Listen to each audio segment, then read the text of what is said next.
যারা যারা এই ভিডিওটা শেয়ার করবেন খুব শীঘ্রই ভালো খবর পাবেন। জয় মা।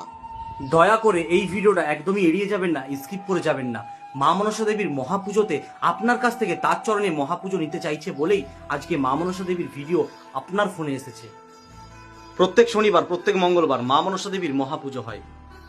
এই মা মনসা দেবীর মহাপুজোতে পুজো দিয়ে বিভিন্ন ভক্তরা উপকৃত, বিভিন্ন বিপদের থেকে তারা উদ্ধার হতে পেরেছেন মা মনসা দেবীর কৃপাতে। তাই আপনি অনেক টাকা অনেক বাজেভাবে খরচা করছেন, অনেক জায়গা গিয়েছেন আপনার সমস্যা নিয়ে। আপনি হয়তো অনেক জায়গা গিয়েছেন আপনার সমস্যা নিয়ে, কিন্তু তাতেও কোনো সমাধান হয়নি। আপনি একটিবার বিশ্বাস আর ভক্তি নিয়ে এই মা মনসা দেবীর মহাপুজোতে পুজো দিতে পারেন। প্রত্যেক শনিবার প্রত্যেক মঙ্গলবার মা মনসা দেবীর মহাপুজো হয়। এই মহাপুজোতে পুজো দিয়ে আপনার জীবনে সকল সমস্যার সমাধান করতে পারেন আপনি এই মা মনসা দেবীর চরণে মহাপুজো দিয়ে। এই মায়ের চরণে মহাপুজো দেওয়ার জন্য 9064846299 নাম্বারে ফোন পে আছে। আপনি ভারতের যে কোনো জায়গা থেকে মায়ের চরণে মহাপুজো দিতে পারেন আপনার সামর্থ্য অনুযায়ী। কিন্তু আপনি যদি 251, 501 আর 1001 টাকা দক্ষিণা দিয়ে মায়ের চরণে মহাপুজো দেন, আপনার বাড়িতে পৌঁছে যাবে মা মনসা দেবীর মহাপ্রসাদ, মহাসিঁদুর, মহাচরণের ফুল। জয় জগৎজননী মা মনসা দেবী মায়ের জয়।